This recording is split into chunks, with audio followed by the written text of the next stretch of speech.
Buenos días con todos ustedes. Estamos nuevamente con 21 temas de discipulado bíblico. Esta vez estamos en la segunda parte de la vista panorámica de la Biblia. Esto es una síntesis completa de la palabra de Dios, desde Génesis hasta Apocalipsis.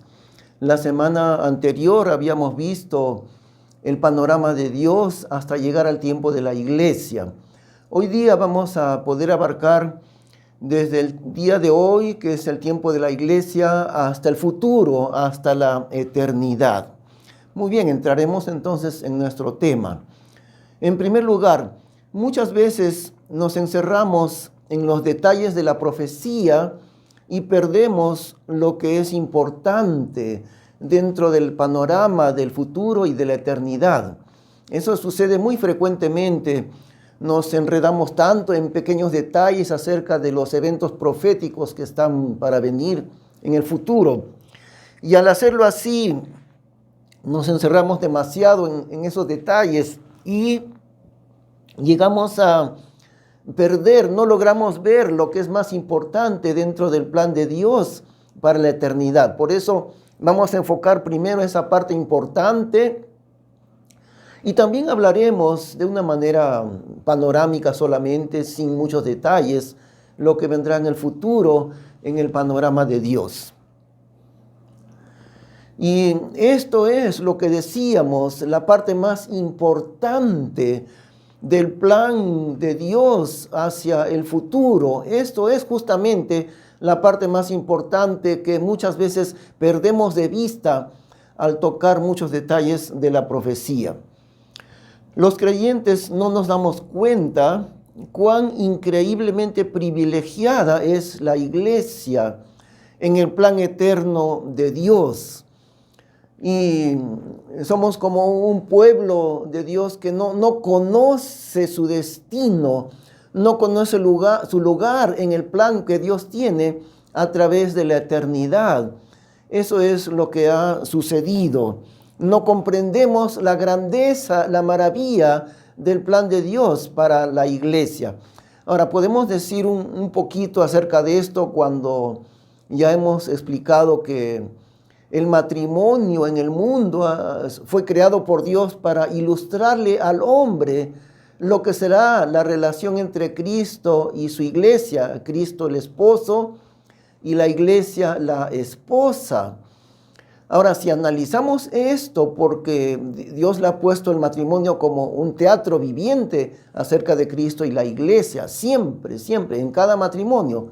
Pero si analizamos esto, en el momento del casamiento, en la boda que se realiza, todos los asistentes tienen puestos sus ojos, tienen puesta su atención y esperan con mucha expectativa, con mucha ansia, el momento en que la novia aparecerá para encontrarse con él, con el novio. Claro, el novio también está muy elegante, pero los ojos de todo el auditorio siempre se enfocan en ella, en la belleza resplandeciente de la novia que está por casarse con él. Y esta novia siempre en todo matrimonio está representando a la iglesia. Por eso decimos, en el plan eterno de Dios, la iglesia es como la obra maestra del Señor en su plan para la eternidad. Todos los ojos de la eternidad estarán puestos en la belleza resplandeciente de la iglesia del Señor. Y esto es lo que decimos que muy pocas veces entendemos, la importancia de la iglesia dentro del plan de Dios. La iglesia es como la estrella de un drama celestial y eterno. En toda representación teatral, en toda novela hay una estrella, ¿no es cierto? El participante o la participante que destaca sobre todos los demás. Y eso es la iglesia en el plan de Dios. La iglesia es la estrella del gran drama eterno, el drama de los siglos. Tiene una protagonista central, es la iglesia. Ahora no es la única, por supuesto. Por eso en el matrimonio la novia resplandece, pero el novio está ahí, no es la única, está el novio. Cristo es el novio, Cristo es el esposo. Pero la belleza de la iglesia resplandece cuando ambos se juntan en el casamiento. Y esa es la figura de Dios, Cristo con su iglesia. Vamos a leer Efesios capítulo 2, versículo 4. Empero Dios, que es rico en misericordia, por su mucho amor con que nos amó, aun estando nosotros muertos en pecados, nos dio vida juntamente con Cristo. Por gracia sois salvos. Siempre tenemos que recordar que es por gracia. Y si la iglesia es la protagonista central del drama de los siglos, eso no quiere decir que la iglesia tiene mérito alguno. Nosotros no tenemos mérito alguno en nosotros. Es todo por gracia. Por la gracia de Dios somos llamados así. Los creyentes de la iglesia somos llamados la estrella del plan de Dios, la novia sobre la que todos ponen sus ojos. No es porque tengamos méritos, es por la gracia de Dios únicamente. Y nos resucitó juntamente con Él y asimismo nos ha hecho asentar en los cielos con Cristo Jesús, para mostrar en los siglos venideros las abundantes riquezas de su gracia en su bondad para con nosotros en Cristo Jesús. Fíjese esas palabras, en su bondad para con nosotros. No tenemos mérito nosotros. Además de no tener mérito, somos aún pecadores, somos bastante imperfectos los creyentes de la iglesia. Pero Dios ha dicho, ha escrito, Dios ha diseñado en su plan celestial eso, que la iglesia sea la que resplandece en el plan divino, para mostrar en los siglos venideros. Esto es la clave para entender. Nosotros muchas veces nos encerramos en el presente, nos ahogamos en el presente, en que sufrimos muchas aflicciones. Ahí nos ahogamos y no sabemos mirar al plan que Dios tiene. El plan de Dios con la iglesia es para mostrar en los siglos venideros lo que Dios hace con su iglesia. Las abundantes riquezas de su gracia. No es porque seamos buenos ni porque seamos perfectos los creyentes de la iglesia. No es por eso. Es por la bondad de Dios, es por su gracia que seremos considerados así en el plan de Dios. Porque por gracia, nuevamente, por gracia sois salvos por medio de la fe. Y esto no de vosotros, pues es el don de Dios. No por obras para que nadie se gloríe. Es decir, si seremos la iglesia la que resplandece en los siglos venideros, no será por obras, sino nos podríamos gloriar de nuestros méritos. Y no es así. No por obras, es enteramente por gracia para que nadie se gloríe. También tenemos en Efesios capítulo 1 estos versículos. No ceso de dar gracias por vosotros, haciendo memoria de vosotros en mis oraciones, el apóstol Pablo. Que el Dios de nuestro Señor Jesucristo, el Padre de gloria, os dé el espíritu de sabiduría y de revelación en el conocimiento de Él. El apóstol oraba mucho para que los hermanos tengan ese espíritu de sabiduría, para que puedan entender la revelación de Dios, de tal manera que puedan comprender, iluminados los ojos de vuestro entendimiento. Por eso hacemos este estudio, porque como digo, cuando estudiamos la profecía y el futuro y la eternidad, perdemos de vista lo que es importante al enfocarnos en demasiados detalles. ¿Cómo sucederá esto? ¿Cómo será la tribulación, el anticristo? ¿Qué detalle habrá primero? Y ahí nos enredamos y no sabemos ver lo que es importante. Esto es lo importante. Iluminados los ojos de vuestro entendimiento, para que sepáis cuál sea la esperanza de su vocación, de su llamamiento, y cuáles las riquezas de la gloria de su herencia en los santos. Fíjese esta palabra, herencia, porque la persona que hereda no hizo nada para conseguir esa riqueza, esa herencia. Le es dada una herencia a alguien por el simple hecho de ser hijo del que produjo esa riqueza. Y es así, al ser nosotros hijos de Dios, tenemos una inconmensurable herencia con los santos. No hemos hecho nada para conseguirla. Simplemente la hemos recibido por el hecho de ser hijos de Dios. Esa es la razón. ¿Y cuál la grandeza sobreexcelente de su poder? Parece que no hubieran ya palabras para describir la maravillosa herencia que tenemos del Señor. La grandeza sobreexcelente de su poder para con nosotros los que creemos, por la operación de la potencia de su fortaleza, la cual obró en Cristo, levantándole de entre los muertos y colocándole a su diestra en los cielos, a la diestra de Dios el Padre, sobre todo principado y potestad, y potencia y señorío, y todo nombre que se nombra, no solo en este siglo, mas aún en el venidero. El poder inconmensurable de Dios levantó a Cristo de los muertos para nunca más morir, y lo colocó al Señor Jesucristo por encima de todo en el universo, sobre todo principado y potestad y potencia y señorío. Ahora esto abarca a los ángeles también, no solamente al hombre.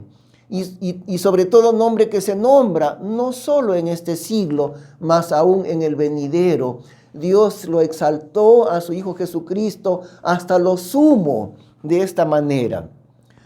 Y sujetándole todas las cosas debajo de sus pies. Esa es una figura de autoridad, ¿no? Todos están bajo la autoridad de Cristo, debajo de sus pies. Y poniéndole por cabeza sobre todas las cosas para la iglesia. Y aquí está lo que acabamos de decir, la parte importante de entender el panorama del plan de Dios, lo que viene en el futuro y en la eternidad. Esto es lo importante. Después que Dios el Padre resucitó a Cristo y lo colocó a lo sumo en el universo, en el poder más grande, poniéndole por cabeza sobre todas las cosas al Señor Jesucristo, para la iglesia. Aquí está. En esto culmina el plan de Dios. Esa es la cúspide. Lo máximo en el plan de Dios, que habiendo Cristo redimido a su iglesia, habiendo resucitado y poniéndole Dios el Padre por encima de todas las cosas, ahora lo entrega al Señor Jesucristo con ese dominio supremo, poniéndole por cabeza sobre todas las cosas para la iglesia. Y esto es una maravilla increíble. ¿Cómo puede ser esto? Que nosotros participamos con el Hijo de Dios. Ahora, Él es Hijo de Dios, pero es Dios mismo, como más adelante en una de estas lecciones aprenderemos la divinidad de Cristo. Cristo es Dios, Dios completo, y también es hombre completo.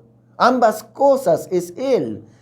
Pero ¿cómo es posible entonces? No tiene explicación que nosotros, hombres pecadores, en ese gran pueblo de Dios llamado la iglesia, seremos unidos eternamente con el Hijo de Dios. Y Él es Dios. Y nosotros somos hombres. ¿Cómo puede suceder esto? La esposa de Cristo es la iglesia. Y nosotros somos, aparte de ser hombres, somos pecadores. Pero estaremos unidos eternamente al Hijo de Dios, a Dios hecho hombre, al Hijo de Dios santo y perfecto, estaremos nosotros, la iglesia, unidos a Él por la eternidad.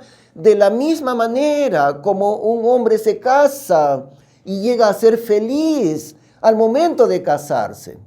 Algo que un poco gracioso, ¿no? Que muchos dicen que sucede, es cierto, cuando un hombre se casa, le comienza, después que se casa, comienza a verse su felicidad en que le crece la barriguita, la guata, dicen, ¿no? Comienza a engordar su barriga, la barriga del recién casado, muchas veces como una muestra de felicidad.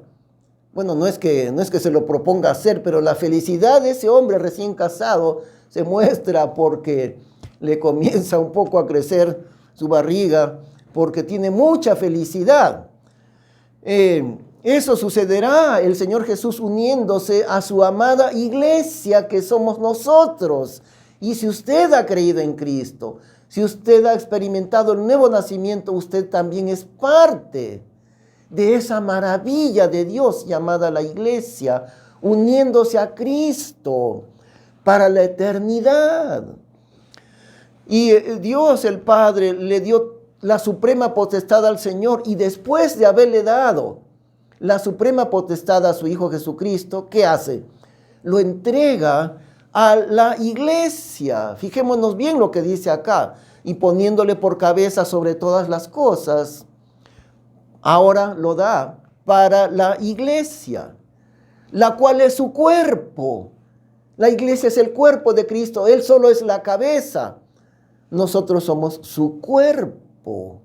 Ya no somos dos separados, Él y nosotros. Ahora somos uno solo. Él la cabeza, nosotros el cuerpo. Llegamos a ser uno solo con el Señor Jesucristo. Por eso decimos, esta es una maravilla inexplicable. Igual que el esposo se une a la esposa en el día del casamiento y dejan de ser dos, pasan a ser como una sola persona, el esposo con ella. Él es la cabeza, ella es el cuerpo. Ahora la iglesia es el cuerpo del Señor Jesús, nosotros. Además, la iglesia, dice acá, es la plenitud de Cristo. La felicidad, algo así. La plenitud, la corona de Cristo, la corona de su felicidad. La plenitud, como decíamos que el esposo recién casado llega a la cumbre de su vida, llega a la felicidad de su vida al contraer matrimonio. Igual será con el Señor Jesús. Él llega a la plenitud suya únicamente cuando se casa con su iglesia. Y todo esto, decimos, es la parte importante que hemos perdido de vista al tocar muchos detalles en la profecía del futuro. La iglesia es la plenitud de Cristo. Él no está completo hasta que contrae matrimonio, hasta que contraerá matrimonio con su iglesia, la cual es su cuerpo, su iglesia, la plenitud de aquel que lo llena todo en todo. El Señor Jesús, que así como el sol, que es otro símbolo de Cristo, el sol que en el mundo entero ilumina, así Cristo llena todo en el universo, pero la plenitud de Él somos nosotros, su amada iglesia. Eso es la parte importante. Ahora leemos en Cantares capítulo 6, versículo 8. 60 son las reinas y 80 las concubinas, y las doncellas sin cuento, o sea, sin número, mas una es la paloma mía, la iglesia, morada del Espíritu Santo, por eso le llama la paloma mía, la perfecta mía. Así nos llama el Señor, aunque no lo somos, pero Dios nos llama que somos perfectos. La única es a su madre escogida, a la que la engendró. Viéronla las hijas y llamaronla bienaventurada. Las reinas y las concubinas la alabaron. Ahora, si usted recuerda un poquito, una de las cosas que aprendimos anteriormente, la Biblia tiene 3 aplicaciones. Una aplicación histórica. En el momento en que fue escrita es la aplicación histórica, lo que sucedió realmente en aquel momento en que se escribió. La segunda aplicación es doctrinal y la tercera es para mi vida personal. Pero aquí veamos un momento la segunda aplicación, que es doctrinal. Veámosla en este pasaje de Cantares capítulo 6. 60 son las reinas y 80 las concubinas y las doncellas sin cuento. En el plan de Dios, en la eternidad, habrán millones y millones y millones de personas que formarán parte de su reino. ¿Recuerda usted la promesa de Dios a Abraham? Que su descendencia sería innumerable hasta no poder contarse, tan innumerable como las estrellas del cielo en multitud y como la arena que está a la orilla del mar. Entonces aquí está refiriéndose a lo innumerable que son los integrantes del pueblo de Dios. ¿Quiénes son? En primer lugar, los creyentes del Antiguo Testamento, los santos del Antiguo Testamento, los creyentes que vendrán en el tiempo de la tribulación, los creyentes que vendrán en el milenio y los millones y millones de personas salvas que vendrán todavía en el futuro en el reino eterno de Dios. Y, como decimos, la aplicación doctrinal de este versículo es a ellos. Así como la iglesia es la esposa de Cristo, así también participan de su reino otras mujeres, aquí simbólicamente, espiritualmente. Y recuerda usted también el pasaje de Corintios que dice, acomodando lo espiritual a lo espiritual, para entender los cuadros de Dios. La Biblia es un libro de cuadros también. Comparamos la escritura con la escritura, comparamos unos pasajes bíblicos con otros pasajes bíblicos para entender el cuadro de Dios, el cuadro del Espíritu Santo.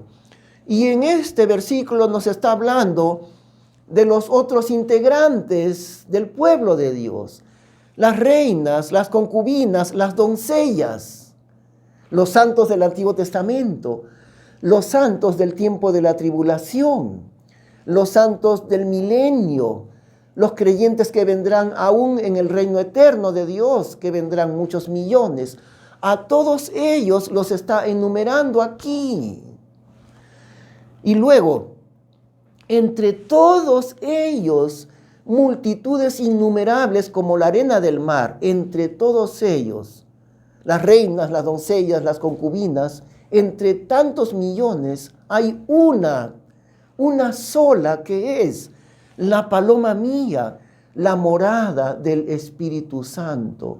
Una entre tantas, entre tantos integrantes del pueblo de Dios en el pasado, en el Antiguo Testamento, y luego después de la iglesia en la tribulación, y después en el milenio, y después en el reino eterno de Dios. Todos ellos, entre todos ellos, una es la iglesia.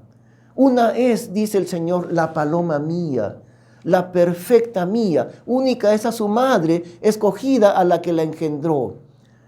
Y aquí está el cuadro eterno de Dios. Vieron las hijas y llamaron la bienaventurada. Los otros integrantes que estarán también en el reino de Dios. Los del Antiguo Testamento, los de la tribulación, los del milenio, etc. Todas ellas llamaronla bienaventurada. ¿A quién? A la iglesia. Las reinas y las concubinas la alabaron a la iglesia. Ahora, también queremos decir que la iglesia tiene un tiempo específico. Comenzó la iglesia del Señor con la venida del Espíritu Santo. Y el Espíritu Santo vino para habitar en los creyentes de la iglesia. No como antes, en el Antiguo Testamento no vemos eso. No vemos al Espíritu Santo morando en las personas como sí sucede el día de hoy en la iglesia. Vino en Pentecostés, en el primer siglo, en los primeros capítulos de Hechos. El día de Pentecostés descendió el Espíritu Santo y comenzó la época de la iglesia. Ahora han pasado 2000 años y estamos muy pronto para que termine el tiempo de la iglesia. Y allí terminará en el momento del rapto, como vamos a ver, con el rapto de la iglesia, con el arrebatamiento de la iglesia, termina la época de la iglesia. Y no habrá más iglesia. Vendrán millones y millones de personas salvas, millones de creyentes, pero ya no serán ellos integrantes de la iglesia. Por eso es lo importante que decimos. Usted que nos escucha tiene que darse cuenta cuán maravilloso es el plan que Dios ha diseñado para nosotros en este tiempo de la iglesia. Y usted se puede dar cuenta cuán importante es cada cosa que usted hace cada día de su vida. Porque Dios tomará su vida en este mundo y juzgará su vida y le dará mayores recompensas o menores recompensas de acuerdo a cómo usted administre su vida.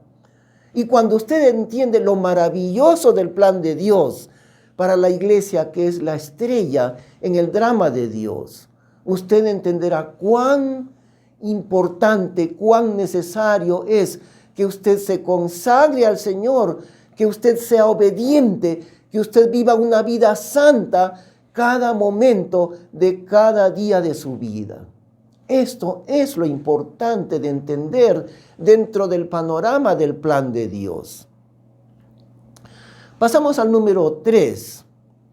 Mirar hacia la gloria que nos espera es lo que nos da ánimo para seguir en la lucha diaria, porque tal vez usted ya se ha dado cuenta, bueno, si está empezando recién su vida cristiana, usted debe saber que la vida del creyente es una lucha continua contra el pecado y además llena de aflicciones también.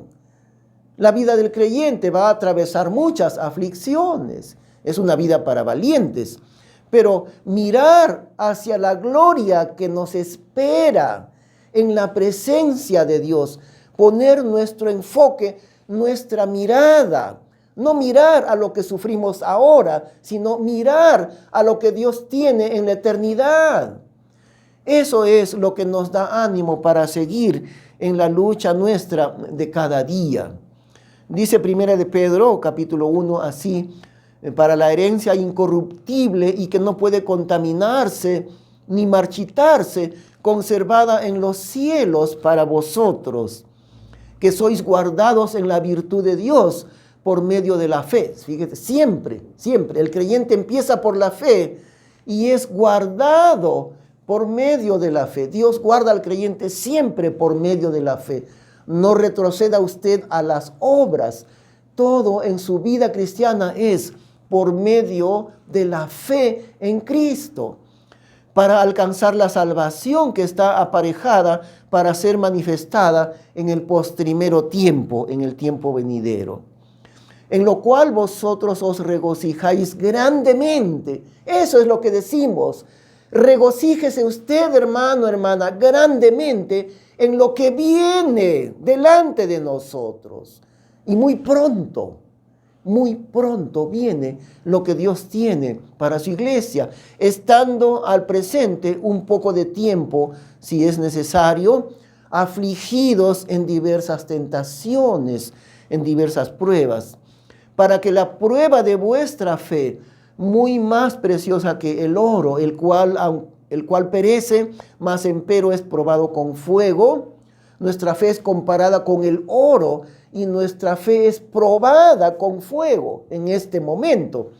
Pero nuestra fe será hallada para que sea hallada en alabanza y gloria y honra cuando Jesucristo fuere manifestado.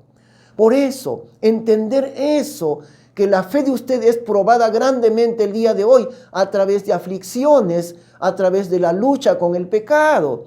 Sin embargo, esa fe de usted será hallada en el día del Señor, en alabanza y gloria y honra cuando Jesucristo fuere manifestado. Al cual, al Señor Jesús, no habiendo visto, le amáis. Le amamos. No le hemos visto nunca, pero le amamos a Él. En el cual creyendo, aunque al presente no lo veáis, os alegráis con gozo inefable y lleno de gloria. Nos alegramos grandemente con ese gozo inefable de la presencia del Señor en nuestra vida. No le hemos visto, pero le amamos a Él. Número 4 en nuestro estudio de hoy. El tiempo de la iglesia terminará con el rapto. Ahora, una vez más, la figura del rapto. Muchas veces en los tiempos antiguos en algunos lugares hasta el día de hoy todavía, el novio quería llevarse a la novia de una manera escondida en la noche. A veces la familia se oponía, no querían entregarle a ella para que se case, etc. O también era una tradición en muchos lugares.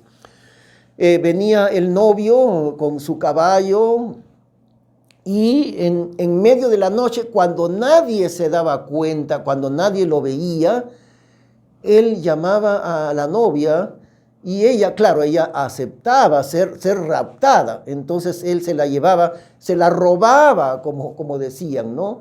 El novio se la robaba a ella en la noche y al día siguiente todos preguntaban qué pasó. Ella desapareció, entonces dirán, ya sabemos quién se la robó, quién se la raptó. Eso es lo mismo que hará el Señor Jesús. Se acercará el Señor a este mundo, todavía no descenderá corporalmente, pero Él se acercará al mundo para llevarnos a su iglesia, para raptar a su iglesia, para llevarla, como dice la Biblia, en un abrir y cerrar de ojos, a la final trompeta, en un instante. ¿Y cuándo será? Puede ser hoy día. Después de grabar este video, puede ser el rapto de la iglesia. Puede ser mañana, puede ser el próximo año. Lo que sabemos es que es muy, muy pronto ha de suceder el rapto de la iglesia. En 1 Tesalonicenses capítulo 4, tampoco, hermanos, queremos que estéis en ignorancia acerca de los que duermen. ¿Quiénes son los que duermen? Cada vez que la Biblia habla de los creyentes que murieron, no usa la palabra murieron ni fallecieron, usa la palabra dormir. Acerca de los que duermen, han dormido porque van a despertar pronto en la resurrección. Para que no os entristezcáis como los otros, los incrédulos, que no tienen esperanza. Ellos no tienen esperanza, ninguna esperanza, mientras estén en su incredulidad. ¿Y en qué condición está usted que nos escucha? ¿Es usted creyente en Cristo? ¿Ha rendido usted su corazón al Señor? ¿Se ha entregado a Cristo? ¿Ha creído en Él? ¿O usted todavía permanece en incredulidad? Si usted está en incredulidad, usted está aquí como los otros que no tienen esperanza. Pero si usted es un creyente en Cristo y si no ha creído, puede creer en Él, entregar su vida a Cristo en este mismo momento. Y usted pasará a ser parte de aquellos que están llenos de esperanza. Pues si creemos que Jesús murió y resucitó, así también traerá Dios con Él a los que durmieron en Jesús. Es decir, de la misma manera, el Señor Jesús durmió, murió, luego resucitó, despertó. De la misma manera como fue con Cristo, será con su esposa, en la iglesia como esposa de Cristo. Así como Dios el Padre lo resucitó y lo llevó a los cielos, de la misma forma la esposa también resucitará y será llevada a los cielos, al hogar del esposo. Porque os decimos esto en palabra del Señor, que nosotros que vivimos, que habemos quedado hasta la venida del Señor, no seremos delanteros a los que durmieron ya. Se refiere a los creyentes que estén vivos en este momento. No seremos delanteros, ¿no? A los que ya han muerto. Porque el mismo Señor con algazara, con voz de arcángel y con trompeta de Dios descenderá del cielo y los muertos en Cristo resucitarán los primeros. El mundo no lo comprenderá. No entienden nada porque nunca creen lo que está escrito en la palabra de Dios. En un instante, a la trompeta de Dios, los muertos en Cristo resucitarán. Solamente los que murieron en Cristo. Luego nosotros, los que vivimos, los que quedamos, y aquí sucederá algo extraordinario, que los que murieron en Cristo resucitarán con un cuerpo celestial, con un cuerpo inmortal, un cuerpo igual al cuerpo celestial del Señor Jesús. Recuerde, somos la esposa del Señor Jesús. Nuestro cuerpo será igual al cuerpo de Él, un cuerpo celestial, inmortal.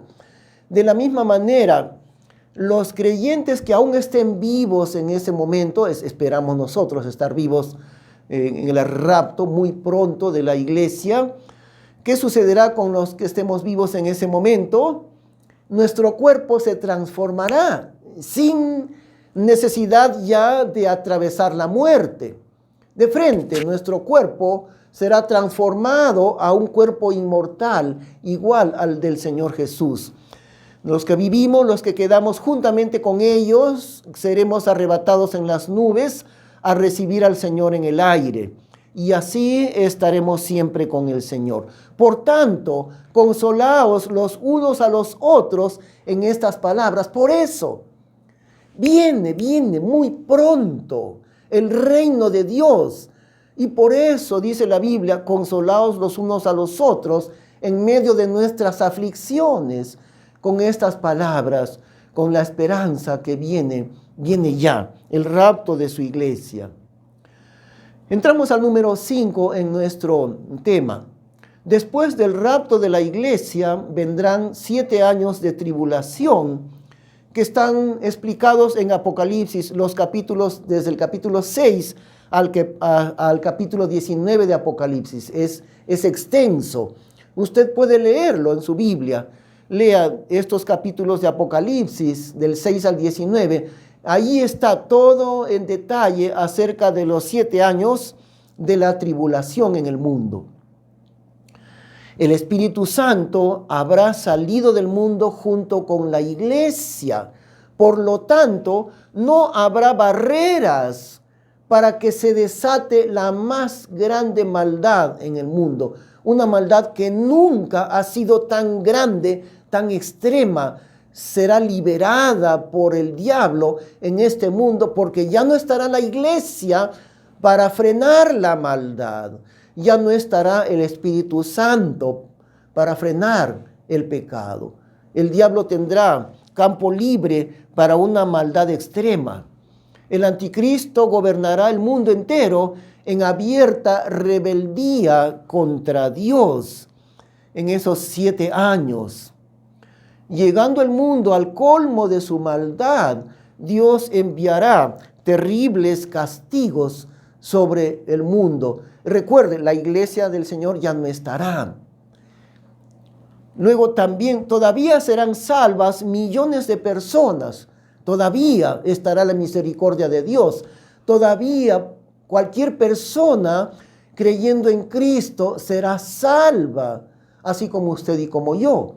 Pero acá habrá una diferencia, porque toda persona que rechace seguir al anticristo y siga al Señor Jesús, sufrirá persecución y sufrirá muerte.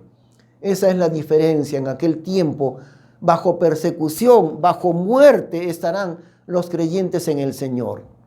Es decir, aquellos que no se convirtieron a Cristo antes del rapto, porque toda persona que se convirtió al Señor antes del rapto de la iglesia será llevada. Pero aquellos que aún no creyeron en Cristo, entonces serán parte del tiempo de la tribulación y todavía podrán ser salvos aún bajo persecución. La tribulación terminará cuando el Señor Jesús descienda corporalmente para establecer su reino. Al final, en el último día de la tribulación, el Señor Jesús, dice la Biblia, sus pies se posarán sobre el monte de los olivos. Por fin, Él vendrá en cuerpo para establecer su reino en este mundo. En ese momento, la nación de Israel se convertirá a Cristo cuando lo vean descender, cuando lo vean defenderlos a ellos de la aniquilación completa. En el último día de la tribulación, ¿qué sucederá? El anticristo, junto con los ejércitos mundiales, rodearán a la ciudad de Jerusalén, rodearán a Israel, para, como dicen ellos, lo dicen, para aniquilar de la faz de la tierra a todo judío, a la nación entera de Israel, aniquilarlos de la faz de la tierra.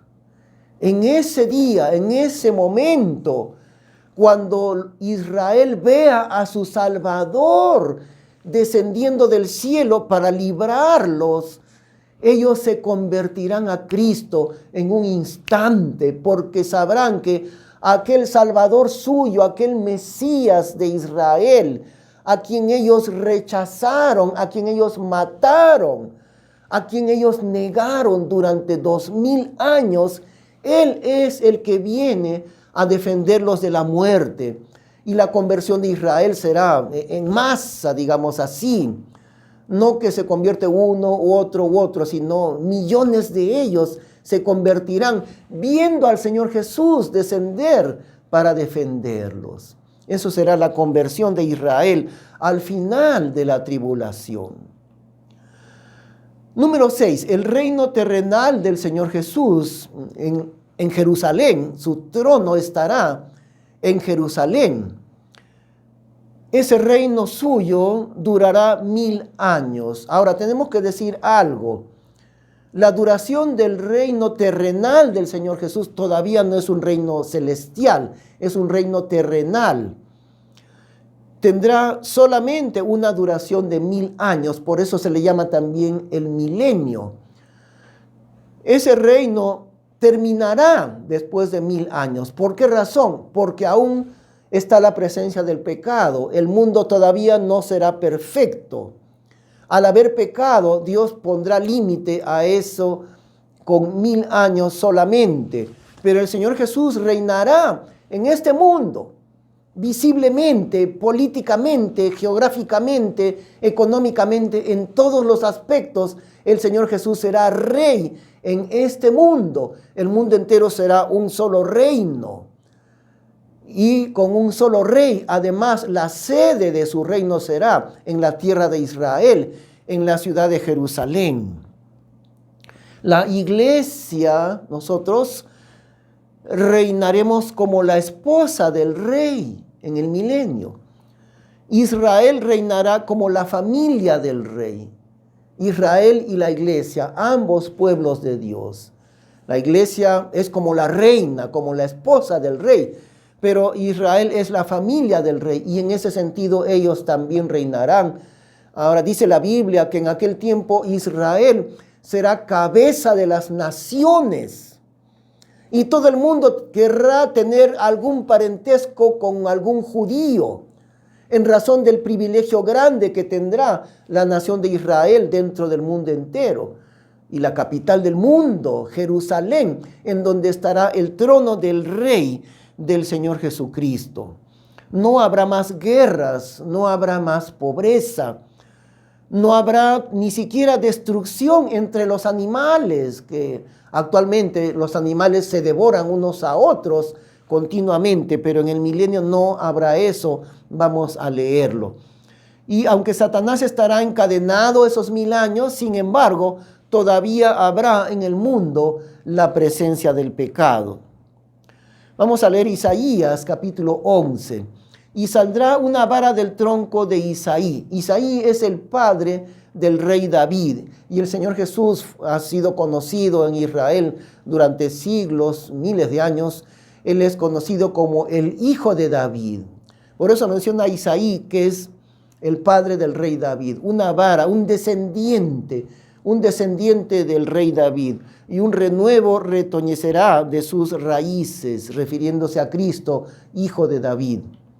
Y reposará sobre él el espíritu de Jehová, espíritu de sabiduría y de inteligencia, espíritu de consejo y de fortaleza, espíritu de conocimiento y de temor de Jehová.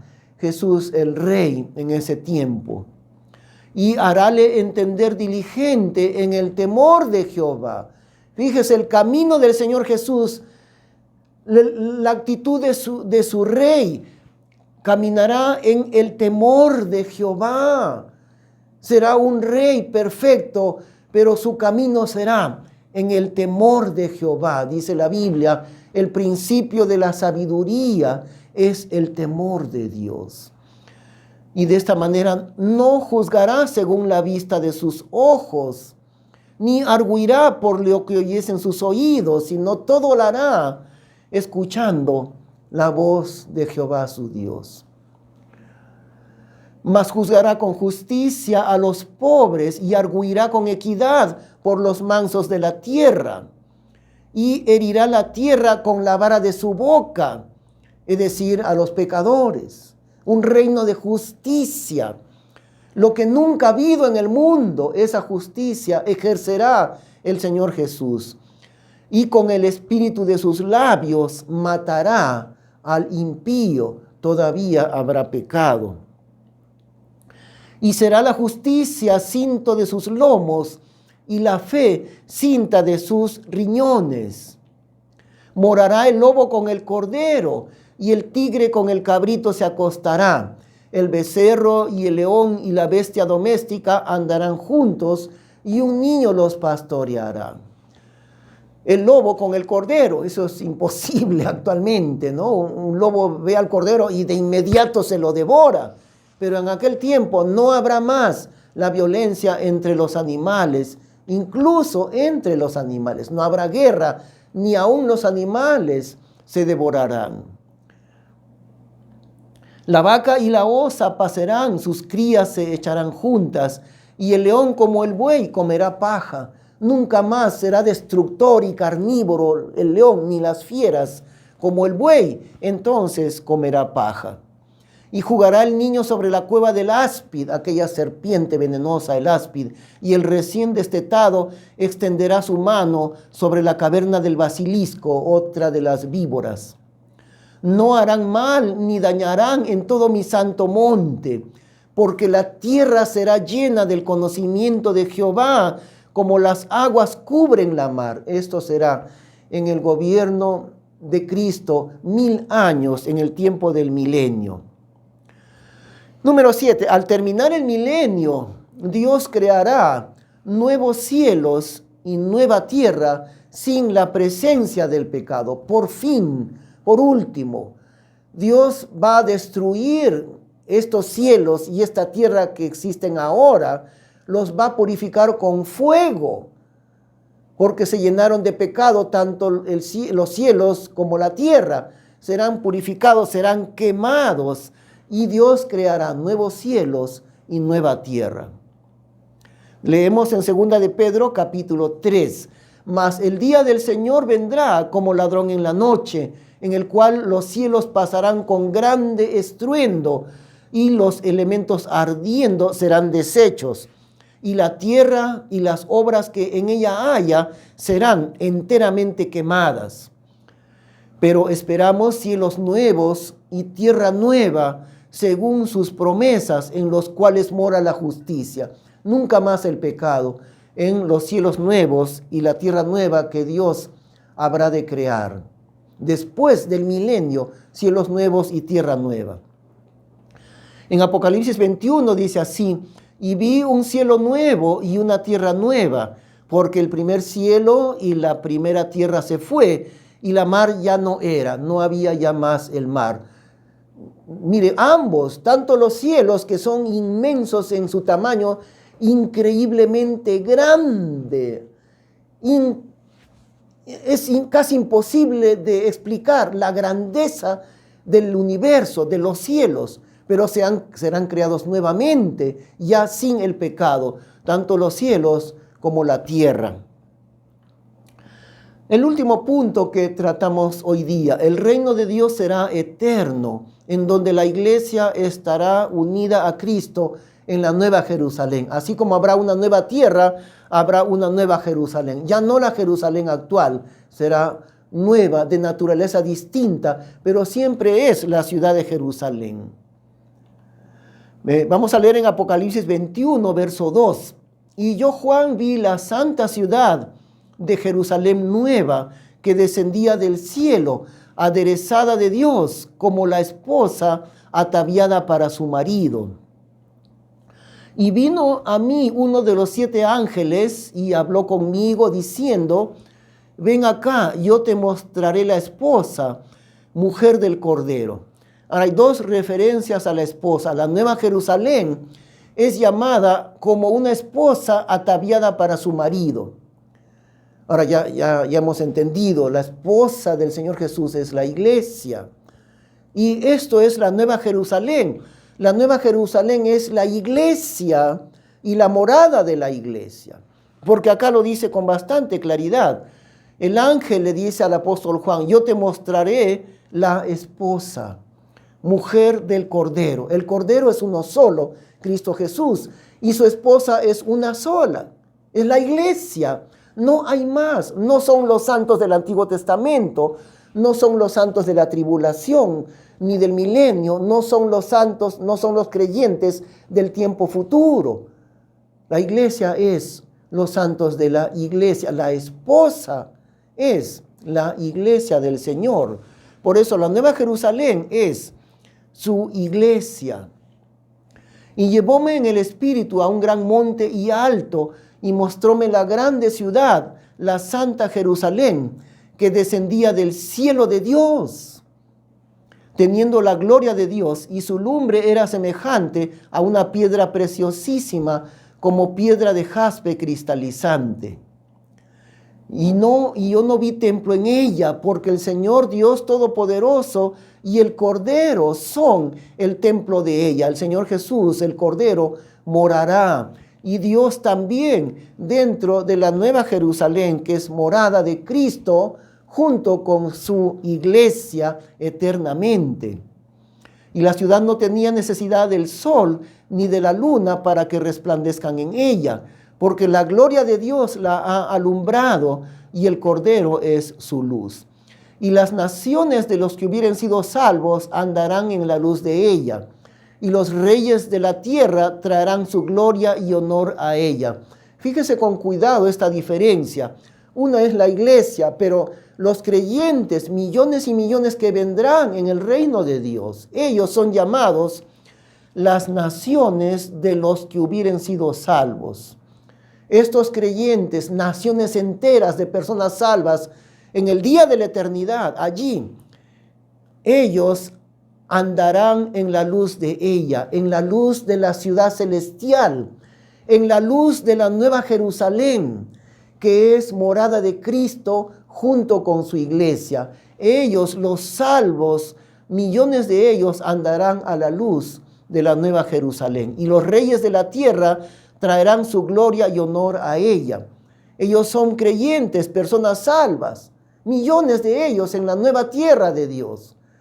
Pero todos vendrán trayendo su honor a la ciudad celestial de Dios, morada de Cristo, junto con su iglesia.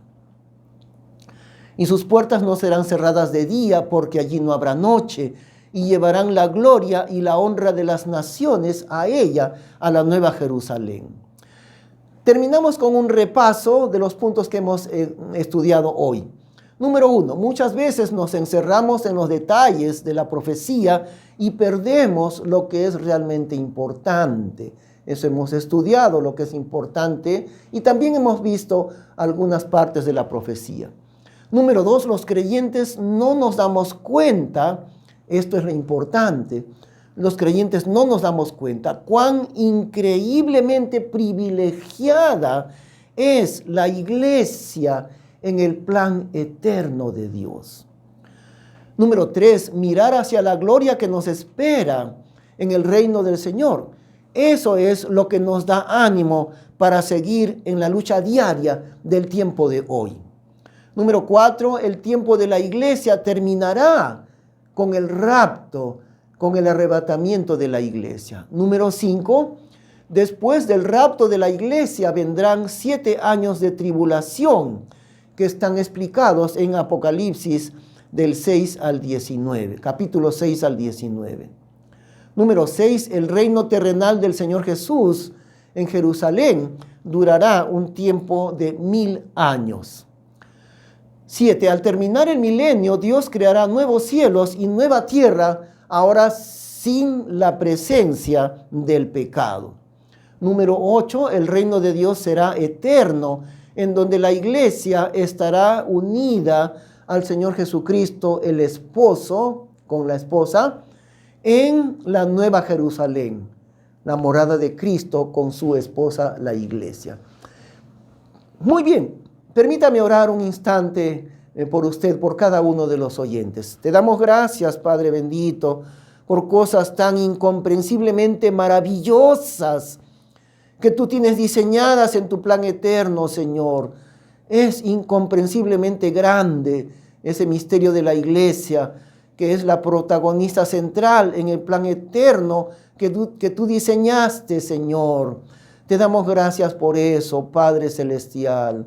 Oh Dios, permite que cada uno de tus hijos pongan su esperanza en tu presencia, en tu reino. En la persona de Cristo pongan su esperanza, a quien amamos sin haberle visto, que nuestra esperanza esté puesta en ti y en tu reino que viene tan grandemente. Gracias, Señor, en el nombre de Cristo Jesús. Amén. Que el Señor le bendiga. Estaremos en la próxima clase continuando con este maravilloso estudio. Muchas bendiciones a usted.